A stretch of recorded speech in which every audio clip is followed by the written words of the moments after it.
you have some sort of turnaround potential with that vac wall, right? And if someone else gets going on, you can blink vac wall and then suddenly turn the team fight around. Slugs, not horrible at being able to have an illusion of that, but certainly there are a lot stronger heroes. Yes, without a doubt. So how do we feel about this game, though? Because it seems like I'd be very confident with the position that they're in. I mean, they have so much comfort. When we get into the game, you guys will see. But Vaja is master tier tied. Both Hellscream along with Melreen are grandmasters, and then also we got Roger master tier. Couple of bottle refills. Hellscream's going to continue to be a bit of a nuisance. I don't know if there's going to be kill threat. I mean, there is a level advantage over corrosion now. Maybe if they're able to land the bramble. Well, bottom lane, actually, the aggression's onto Roger. Should be able to be our first blood here. Allure along with Class. Roger's actually going to be okay, though, even with 1 point in the Nature's Attendance. That sustain is a bit too much for the boys on Dire to be able to handle at the moment. And Violence even starting to wrap on around. Just lands the pounce. Attempt of the side step was almost enough, but still with the spike, gets some separation, but it's going to be Roger's nut shot, and Violent also gets Valor as well. He was slightly off the mark with his enchant onto the Darkseer, that he was able to get the Iron Shell off for the majority of that. There is any advantageous nice bramble. That, yeah. Bramble ends up landing, no level 6 yet for Ember, he's nowhere close. Still should be able to dodge out most of this and doesn't want to go back underneath the tower. Melreen just assassinates Valor, though. Meanwhile, Violent is also going to get Class as well. There's going to be a solo kill for the Slark. Darkseer's life even more miserable than it already is. Maybe it's just going to be another kill. I mean, he didn't use the TP to get back out. He made sure to walk to the lane, maybe expecting another death already coming through. Are they just going to yoink away this Wisdom Rune? Look at how deep Violet's going. Are scanning. Run into Velor. Ooh. Stun. Was able to get it. Violence gonna go for the... I mean, of course, why not? He's got the ultimate. Won't even need it because the Centaur's gonna take the tower. But at least they got the Wisdom Rune simultaneously top lane. The Phantom Assassin's been pushed out. They're going to try and make the attempt on the Roger, but an instant turnaround for the Ravage. There's not really any damage follow-up. At least Roger's now has been able to shrug off a lot of that initial start. Link strike, yeah. And he'll find it, but they will TP Velor in. Should be able to chase down Hellscream. He's going to have to damage just by himself, though, with a Blood Grenade. Definitely will, without a doubt. And now they can sit... Nah, Roger, I think, is unkillable. Even no points, so not available Nature's Attendance, I should say. It's not going to matter. Melreen's here too. Oh, bit of a awkward usage of the Swashbuckle. Might help him TP up. Melreen will be forced now to use the Rolling Thunder, so Franco getting active early on to be able to slow them down. They're still stuck here though, not looking to try and escape on the PA line. He's just looking to try and run away right now on poor Lion. And the PA, I mean, this is all time. Nesphere is not spending farming. They're just going to be able to pick up another kill for themselves. Nice timing of the Earth Spike though, to be able to potentially get away, but no TP available. No chance for him to survive. Roger likes the kill with the Hurling Boulder. Do they know the Ember's here, though? Let's see if he can do much. I mean, max out Slight. No Orbit Corrosion yet from him. They're still going to try and make the attempt on a Roger. No way he lives, dude. Come on, someone kill him. All right. Dagger. Going to be able to bring down the Enchantress. Now Melreen as well is in a lot of danger. Potentially TP. Not going to be able to do now. Always just go to the lane, pick up the most efficient farm, which is lane creeps, of course, and then just look to rotate on back. So this is the part of the game that is quite difficult for the rest of SIBE in that they need to make space so that PA is never the main target. This could be scary. They have the potential of Ravage into Rolling Thunder with Melreen coming over. Once again, though, the right side, a bit of a miss Swashbuckle.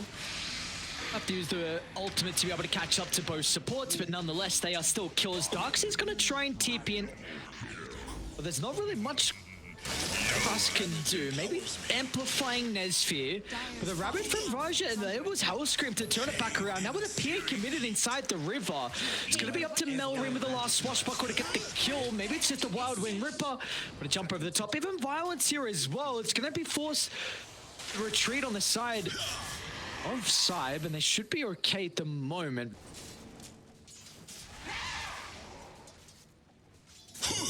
My sprite, wait up. Roger again. Because of Hellscream starting to move on over. Actually opted about turning back around, and I mean, he's done a great job of baiting them in. Malrine with a finishing blow onto the Venge. They dropped the wall, but it's not really going to provide them too much onto Malrine. Honestly, just being a bit more of a nuisance at that. And even Violent, he's going to get involved as well with this Diffusal Blade. He's going to be super active. In fact, Malrine's able to just finish him down. No Diffusal Blade just yet on Violent. Very close to it, though. I think they're just treating this as like a fun pub, honestly. And, you know, that's no respect to SIBE, but that's the way that Nemiga are itemizing and playing. Turning up, most of the time they would just stick to their lanes a whole lot more, but they want kills. They want to farm kills. They feel confident enough. Love where Roger's farming as well. Just a really aggressive spot to potentially cancel out any sort of smoke attempt. Melrine's... Which is a cool one now. A really good start. They'll surge up the line, leading with their Hex, and that is very crafty. So things don't become any easier. Come on, this is a position 5 you're chasing with your entire team, man. Radiant's middle tower is under attack. Your entire team. Oh my god, dude. Yeah, let's see if still daytime at the moment. You're gonna see the creeps that just died, yeah. Barnes gonna try and cut him off in the tree line. Maybe they just go for an easy kill onto the Venge. Get some more stacks to play with.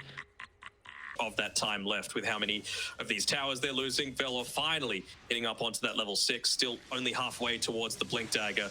And who can you even look to get a kill onto here? Oh, nice side step. Yeah, missing the pounce, but I really don't feel like you're in a vulnerable spot here at all. They're coming down as 5. You think they can do this? I don't. I don't think so. I mean, look at the Tidehunter's positioning. The wraparound from Vajja is going to force them over to the right side. Kind of tunneling themselves in an area where the Slark has no concerns, and meanwhile, they're going to be able to isolate Class as well. Violent's not even done just yet. Still sees the Venge out of the tier 2 tower, and it's going to be a double kill for the Slark. They ended up smoking up underneath it, but I honestly don't think they care. Like, you might know that they're coming, but what can you do about it? Aghanim Scepter picked up as well. Right now, you've got Class farming underneath that Observer Ward. They're just going hunted for more. And they will get more. And maybe even an extra one. Yep. I was just trying to catch out Velo. Should be able to cancel the TP. They won't get... You could run as fast as you want, but still just going to have that anchor holding you back. Can they kill Violent? I'm stop with the Hex. The chain control afterwards needs to be perfect. And start. And Nesphere gets it. Definitely is. All right. The Diffusal Blade, of course. There's plenty of that mana burn potential. Might just be looking to bait Hellscream on the lane right now. I don't know how they get this kill unless... okay, they got an Atos. Malrine's going to try and go in with the chain control, and that is perfect use of all their ultimates in conjunction together. Very nicely done. He just wants to be able to put a stop to this Lion. He's probably the main target for them, although they do see Nesphere walking underneath this ward, so he can look to go over to the right-hand side if he really wants to. Nice try with a Tumbler's Toy there to go up onto the high ground. It's always the hero that wants to be doing the bulk of the damage to those tier 3 towers is the one that you want to be focusing it in onto. He is not an easy target to be able to take down. Phase Boots, Dragon Scale, Plate Mail. You can get rid of the Kraken Shell, but he is still plenty tanky. And look at Hellscream's positioning. They're going to have to go the long way around. Right, they'll run into the Dark Willow with all Cliff Ward. And they're going to be able to read this. Sentry laid down too. Velo jumps, but awkward timing. Ravage. That's a Ravage from himself, but he's still going to die nonetheless. Meanwhile, inside the base, I mean, they've separated the Slark, but it's not going to matter. Oh, he's going to use his BKB to TP out. Those are not good signs at all. Not what you need to be able to turn the fight as Vajja finds an opportunity with the Ravage onto 2. And of course, the rest of Nemiga will quickly follow up to the higher ground, smelling blood in the water. Gonna be able to munch away. All right. It's awkward itemizations, and it's all about just balling up and trying to find kills. Might even be at this point a battle of like who's going to be able to KS as many kills as they can. We'll see who gets his kill. As Fizz going to try and target down with the Enchantress. Nice use of the depth shard though. Violent will keep Roger alive. Another the turn that needs to come through fast from SIBE to get back inside the base. Still looking for an opportunity for the wall on class. They're making sure they don't group up though. But again, another BKB. Aegis, man. Means they don't fight, and yeah, Violent, a minute left on the Aegis too. Not wanting to use any buybacks. I mean, it's not really going to provide them too much utility here. All right, how many kill steals for Roger? Saying 2. All right. Where'd the start go? Where's the tide about to go? What is the damage? It might not matter though. Melorine, the drive by Pango, perfect spell casting, bouncing back on both the heroes. They're going to try and utilize their buybacks on the high ground defense. They've split up some of the members though. So my class is going to be able to live. Violent does sniff out a raise outside the base. No more remnants for him to work with. So the ATOS going to be enable Violent to go to work. One last fight for them, you'd feel. Ember Spirit just about to come up. Oh, not Roger. You might not kill him, guys. Not the Dagon. You don't even have the finger, and it just sets up for a perfect Ravage. Ooh. That is the nail in the coffin. It's a beautiful combo, man, but it doesn't matter. Look clean, look good. But in the end, it's going to be Nemiga with the clean performance from them. Very dominant, no messing around from them. They're going to be able to take game 1 in 28 minutes.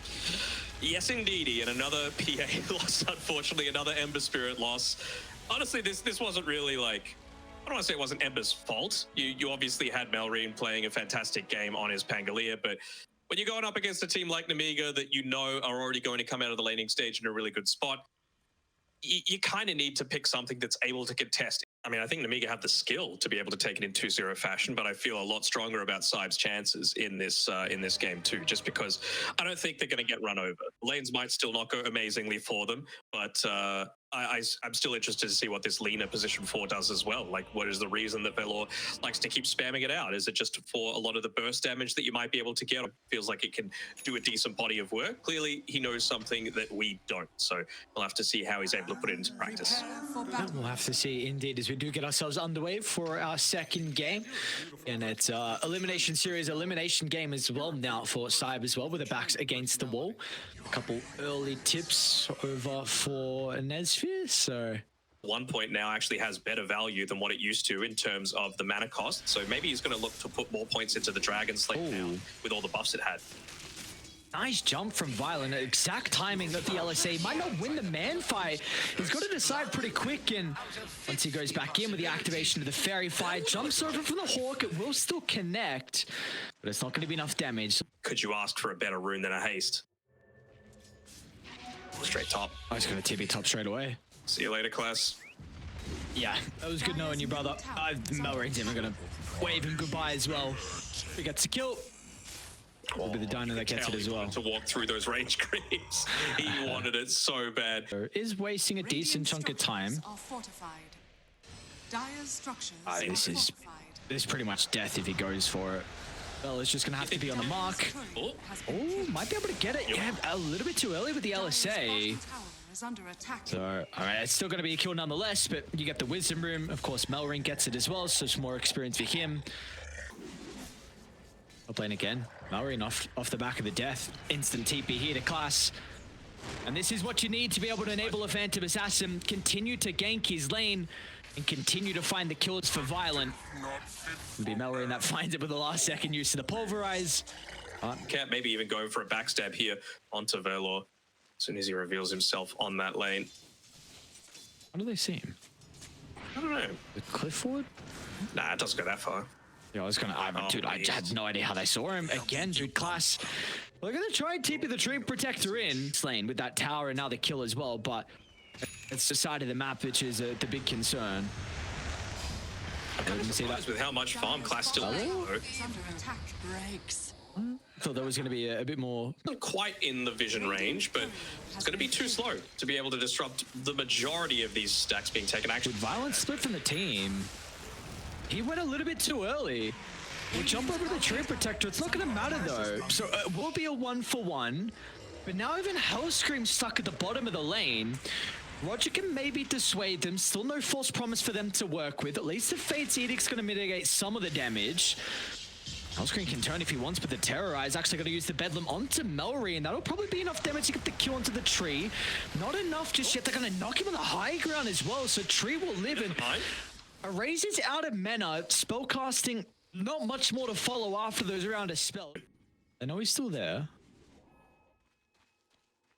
Gonna matter though in the end. They are continuing to try and put pressure on the Beastmaster. They want to make sure that class can not have a free game to farm at all, and the positioning as well from Velo is always going to be difficult. With the Pain Golem and the Dino, that's easily able to get on top of you. They'll jump on both of them. It's the Nemiga, just relentless pressure. It's 5 heroes here. The sort of game where you can just leave a Morphling completely solo. He's even walking past a bunch of careers, not wanting to take them out. Like they need to put a little bit more pressure up on this top side. A free kill onto Roger would be nice. Of course, he still has that false promise if he feels like he needs it. There we go. A little stutter step. Roger, man, he's even going to waste more time. I was thinking he might even TP away, but clearly it feels like he's dead anyway. And he is. Extra mobility on Morphling always feels amazing, right? That you hit like a truck if you're able to just get in range. Not the greatest attack range, and you need to use the waveform as like your get out of jail. Oh, Ned's here. Avasia just baiting him in the tree line. The chain control should be there thanks to Melrain's assistance. They're waiting in the trees for him to show. They know. I think he pinged him now. Or is he baiting? TPs are coming through. You've got Hellscream on the high ground. Oh, dude, they're just running forward. What is this? What a bait from Violet once again. And Roger, I mean, it's going to be up to him to cancel some of the TPs. Erase will make it off the back of the Ghost Walk, Roger. Just a little bit too late. Reg, okay. Nice way to be able to take out the PA, I suppose. Oh, Erase, he showed for a split second. I think he's too far away for the T2 tower. And yeah, all 4 heroes just straight away. Invoker shows they do a quick U-turn. Asha has a Lotus Orb, Diffusal as an offlane Pango. Violet might be in some... He has to be very careful here. I mean, the boys are coming from behind, but are they going to be able to catch up to him? Oh, he jumped in. The pins. All right. I mean, he's got the Manta, so no need to fear about that overgrowth. And Melrine as well. They're going to get a glimpse of where Erase is. Having the Battle Fury and the Manta still going to be playing Baja. He's actually going to start the fight with the Rolling Thunder. If it gets a bounce back onto class. A little bit early with the Lotus Orb, it looked like, but still, I mean, they're using a lot to stop the Rolling Thunder, and it means that Melrine will go uncontested, being able to hold class down. What are we up to? 6 deaths now for the Beastmaster. And I wasn't thinking it was like 3 levels worth of active, because Nestor has just been sitting back and farming this whole time. And despite that, team focused in onto the Morphling. I mean, Invoker's catching up a little bit ever since the Midas, and, you know, you've at least got that base item. It wasn't able to quite... Did he jump in? Oh, Violent? Now he's jumped. Violent? Dude, what is that damage? And what is that Fate's Edict, man? Violent's gonna go for Velor as well. Meanwhile, he's gonna be worried about his supports, though. He's often acting as a bodyguard to be able to keep them alive, but with him separating away from Roger, doesn't look like it's going to matter too much in the end. That's a great Rolling Thunder from Roger. He's got plenty of balls to bounce back on. Holy crap. Violence damage is really starting to get too much for SIBE to deal with. As an ultra kill up on the high ground, the crits and keys and daggers and jumps. And they're going to call it. They're going to try and tap out. GG, good luck next, Nemiga. I mean, this is without a doubt the performance that... Oh, good luck next. Oh, what's going on there? Violent? I don't know if you can say that. That's kind of... Maybe we were wrong. What the hell? A sadistic man with absolutely no mercy. And look at him. He's like, oh, I'm so shy. I didn't mean it, guys. But you know he did. You know that man was out for blood. And, well, he got it. He was a little bit salty about not getting the rampage in that last fight, I think.